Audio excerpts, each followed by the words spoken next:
Good morning students. I am Bharti Singh, your SST teacher. How are you students? I hope you all are fit and fine. Class 6 आपको मैंने lecture 11 में understanding diversity का introduction दिया था. Now we are start understanding diversity in full fledge.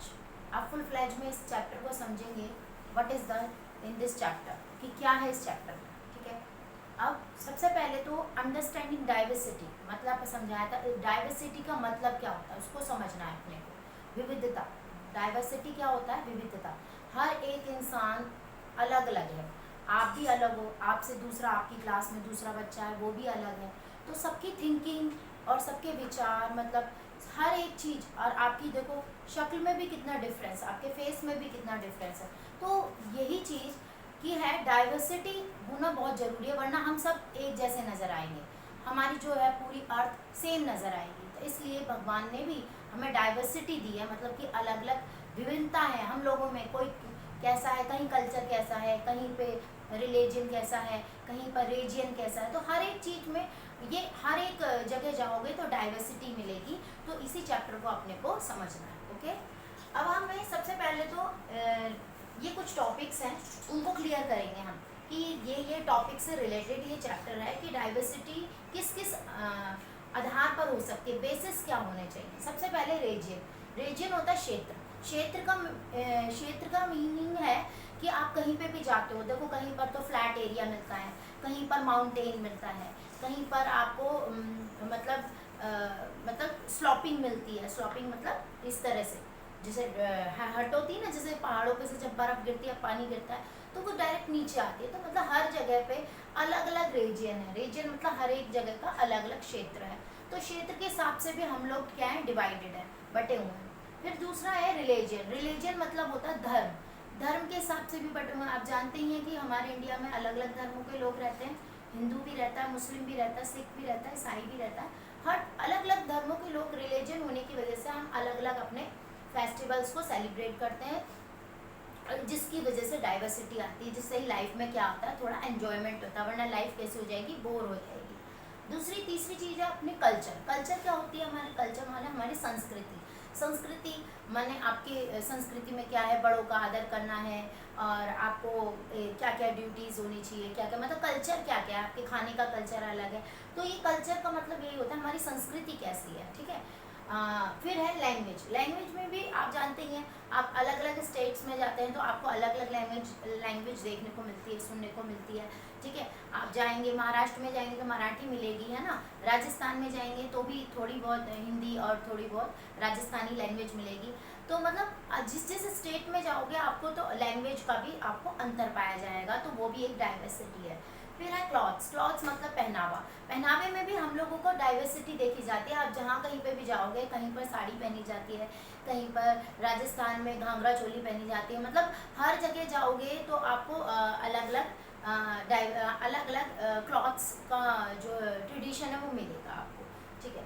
Assam में जाओगे तो अलग मिलेगा, मेघालय में जाओगे तो अलग मिलेगा. तो इस तरह से हिमाचल में जाओगे तो अलग मिलेगा. तो इस तरह से जहाँ जहाँ जाएंगे वहाँ वहाँ क्लॉथ्स का ट्रेडिशन अलग मिलेगा. फिर है फेस्टिवल्स. फेस्टिवल्स क्या होता है? हमारे त्यौहार. जैसे कि हिंदू है तो हिंदू वाले फेस्टिवल सेलिब्रेट करेंगे. वैसे तो कोई मना नहीं है, बट अपने अपने फेस्टिवल्स हैं, क्योंकि हम लोग जाति धर्म के हिसाब से बटे हुए हैं. तो फिर उसी हिसाब से हमारे फेस्टिवल्स भी डिफरेंट है. तो इससे हमारे की लाइफ में एन्जॉयमेंट बनी रहती है. फिर लुक्स. लुक्स भी बहुत इंपॉर्टेंट चीज़ है. देखो कहीं पर आप, मैंने बोला ना, सभी लोग एक जैसी शक्ल के नहीं हैं. सब लोगों की फेस में वो अंतर है, डिफरेंस है. तो इसी तरह से फूड. फूड भी आप जानते ही हैं. आप देखो अलग अलग स्टेट्स में जाएंगे तो अलग अलग खाने को मिलेगा आपको. कहीं पर कहीं स्पेशलिटी है खाने की, कहीं पर कोई स्पेशलिटी है. तो मतलब जहाँ कहीं भी जाते हैं तो हमें वहाँ का कल्चर अलग मिलता है. इसी को बोलते हैं डाइवर्सिटी. हमसे अलग होना, आपसे थोड़ा सा हटके होना, वही डाइवर्सिटी कहलाती है. अभी यहाँ पे मैंने आपको समझाया था कि बच्चे जो हैं, एक बच्चे क्लास में आपके बच्चे को अगर मैंने कहा कि भाई ड्राइंग कंपटीशन किया जाए. ड्राइंग कंपटीशन में मैंने कहा कि आपको बच्चों सभी को सीनरी बनानी है, तो आपको खुद की इमेजिन से सीनरी बनानी है. तो सभी बच्चे अपनी सीनरी अलग अलग बनाएंगे, क्योंकि सबकी मेंटली जो है अपनी थिंकिंग है वो अलग अलग होती है, सोच अलग अलग होती है. तो अपनी अपनी खुद की इमेजिनेशन को बच्चे अलग अलग ड्रॉ करेंगे, क्योंकि सबके अलग अलग माइंड है. ठीक है.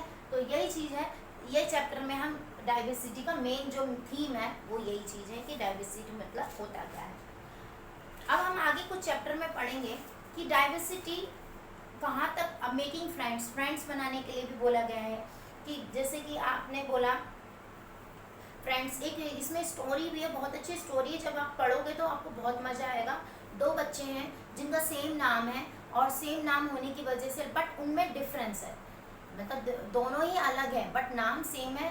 तो उन बच्चों की यही चीज़ दिखाई गई है कि दो बच्चे सेम वो नाम सेम होते हुए भी वो कितने डिफरेंट है, वो कितने अलग है। तो यही तो डाइवर्सिटी है, ठीक है। अब इससे दोनों बच्चों का नाम समीर है, जब आप इसको पढ़ोगे इसका स्टोरी को तो आपको बहुत मज़ा आएगा। एक बच्चा जो स्कूल जाता है जिसको हिंदी और इंग्लिश की नॉलेज है, एक बच्चे को ओनली हिंदी की नॉलेज है, जो कि स्कूल नहीं जाता तो उसको हिंदी और इंग्लिश की इतनी नॉलेज नहीं है। तो मतलब दोनों में बहुत बड़ा अंतर पाया जाता है, तो वही डाइवर्सिटी है। अब आपको यहाँ पर मैंने कुछ ऐसी चीज़ें बताई हैं कि डाइवर्सिटी कि कहाँ पर क्या क्या चीज़ का डाइवर्सिटी। सबसे पहले तो कास्ट सिस्टम और इक्वालिटी। कास्ट सिस्टम आप समझते हो, जैसे जाति के आधार पर हम लोग बटे हुए हैं, लेकिन जाति कास्ट सिस्टम में क्या होता है, हम लोगों को इक्वालिटी मतलब कि समानता का अधिकार नहीं मिलता। वैसे तो हमारे कॉन्स्टिट्यूशन में इस चीज़ को लिखा गया है कि हम सभी को समानता का अधिकार है, मतलब कोई भी किसी से भी अलग नहीं है, सभी को बराबर का दर्जा दिया गया है, सभी को मतलब लड़का लड़की सब बराबर है। बट यहाँ पर कास्ट सिस्टम में ये एक तरह की क्या है, ड्रॉबैक है, बुराई है कि इनइक्वालिटी के लिए बताया गया है। तो मतलब कि इसमें आपको ये समझ में आएगा कि भाई डाइवर्सिटी होना ये जरूरी नहीं है कि आपके कास्ट सिस्टम के आधार पर बांट दिया जाए, तो ये बांटना ये गलत है। तो ये कास्ट सिस्टम के लिए भी हम इसमें पढ़ेंगे। अब आपको कास्ट सिस्टम के बाद है कल्चर एसिमिलेशन। देखो आपके बारे में मैं कुछ और बताती हूँ कास्ट सिस्टम में। व्हाट अ पर्सन राइट्स, जैसे कि कास्ट सिस्टम का मतलब है कि एक बच्चा क्या लिखता है, एक व्यक्ति क्या लिखता है। चाइल्डहुड मेमोरीज, आपको मैंने कहा कि अपने बचपन की मेमोरीज लिखेंगे, तो आप अपने बचपन में अलग अलग मेमोरीज लिखोगे। कोई बच्चा कैसी मेमोरीज लिखेगा, कोई बच्चा कैसे मेमोरीज लिखेगा। अकाउंट्स ऑफ किंग्स मतलब राजा के क्या क्या काम होते थे, तो कोई अपने अकॉर्डिंग लिखेगा, कोई दूसरे के, मतलब अपनी सबकी अलग अलग सोच के अनुसार, सोच के आधार पर सब लोग अलग अलग लिखेंगे। लाइफ ऑफ फॉरेस्ट की ज़िंदगी, fights and friendship, values, education, fantasy, fiction, मतलब अगर मैंने इन टॉपिक्स के बारे में आपको लिखने के लिए दिया तो आप लोग एक जैसा नहीं लिखोगे, इसमें आप लोग सब अपनी अलग अलग थिंकिंग लिखोगे, अलग अलग सोच लिखोगे। तो कल्चर एसिमिलेशन, यहाँ पे मैंने आपको कल्चर एसिमिलेशन बता रखा है कि कल्चर क्या होता है, हमारी संस्कृति, हमारी जो कल्चर है, हमारी जो संस्कृति है, वो एसिमिलेशन होता है, उसको हम अडॉप्ट कर लेना। जैसे कि आप जानते ही हैं कि आज इंडिया है, इंडिया के अंदर जो है भारतीय संस्कृति जो उसे बोला जाता है, उसका दूसरे देशों से मतलब वेस्टर्न देशों से हमारी संस्कृति हमने कुछ अडॉप्ट कर लिया, मतलब कुछ पहनावा थोड़ा चेंज कर दिया है।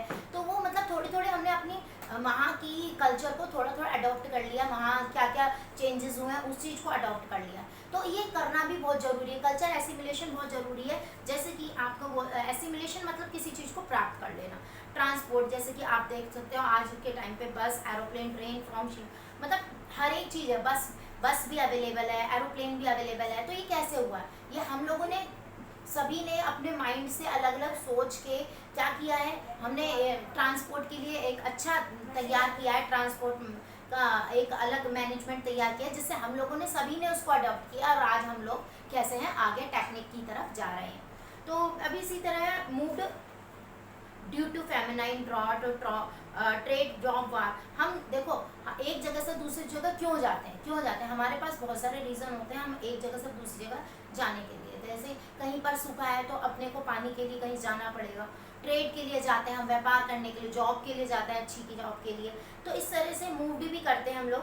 तो ये कल्चर एसिमिलेशन है, फिर हमें दूसरी जगह का कल्चर भी थोड़ा बहुत अडॉप्ट करना पड़ता है, तभी हम दूसरी जगह सर्वाइव कर पाते हैं। Regions become unique due to unique history. Regions मतलब क्षेत्र क्या होते हैं, बिकम यूनिक, वो क्या बन जाते हैं, यूनिक बन जाते हैं, ड्यू टू यूनिक हिस्ट्री, क्योंकि उनकी हिस्ट्री एक अलग अद्भुत होती है, उसी वजह से वो अद्भुत बनते हैं। जैसे आप कहीं कहीं बहुत सारे आपको मॉन्यूमेंट्स देखने को मिलेंगे, क्योंकि उनकी हिस्ट्री बहुत अच्छी है, हिस्ट्री बहुत मज़ेदार है, तो वहाँ पर लोग जाते हैं, देखने के लिए जाते हैं, और वो क्या यूनिक प्लेस बन जाता है। ठीक है, अब है city, people depend on market while country side people depend on farms और जियोग्राफिकल फैक्टर्स। देखो शहर और गांव दोनों एक दूसरे पर डिपेंड है, शहर गांव पे डिपेंड है, गांव शहर पर डिपेंड है, ये तो आप जानते ही हैं। शहर में मार्केट होती है, मार्केट में गांव से जो भी कच्चा माल होता है वो शहरों में जाता है और वो मैन्युफैक्चर होने के बाद बनता है और फिर लोग उसको क्या करते हैं, परचेज करते हैं। तो दोनों एक दूसरे के ऊपर क्या है, इंटरडिपेंडेंट है, मतलब दोनों एक दूसरे के ऊपर आधारित है। तो ये जियोग्राफिकल फैक्टर्स हैं हमारे, ठीक है। आया कुछ समझ में कि मतलब क्या चीज़ है इस चैप्टर में? मेन चीज़ ये है कि हमें नॉलेज मिल रही है कि भाई डाइवर्सिटी हमारे लिए क्यों ज़रूरी है और इसको अगर हम अपना लेते हैं तो हमारी लाइफ में कुछ चेंजेस आ जाता है। फिर है लद्दाख, लद्दाख के बारे में भी मैंने आपको पहले थोड़ा बहुत इंट्रोडक्शन दिया था। एक तो पहले बात तो लद्दाख जो है कोल्ड डेजर्ट है, कोल्ड डेजर्ट मतलब ठंडा क्षेत्र है और ठंडा क्षेत्र होने की वजह से वहाँ पे पानी की क्या है, स्कार्सिटी है। वाटर फ्रॉम मेल्टिंग स्नो, तो वहाँ पर बर्फ़ का पिघलने का इंतज़ार किया जाता है, बर्फ़ पिघलने के बाद वो पानी बनती है और उस पानी को यूज़ किया जाता है।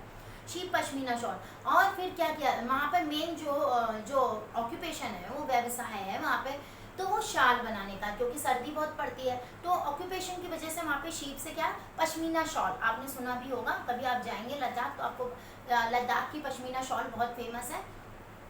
तो वो शीप से वूल ली जाती है और उसके उद्योग में वो लगाया जाता है, उसका मैन्युफैक्चर किया जाता है पश्मीना शॉल का, और जिससे वो सेल की जाती है और वहाँ के ट्रेडर्स को बेचा जाता है। मीट एंड मिल्क, और जो लद्दाख है भाई मीट और मिल्क दोनों के लिए डिपेंड है। ट्रेड रूट फॉर कारवांस तिब्बत, हाँ ट्रेड रूट मतलब कि वहाँ से पहले व्यापार किया जाता था, ट्रेड था वो, व्यापार का रास्ता था।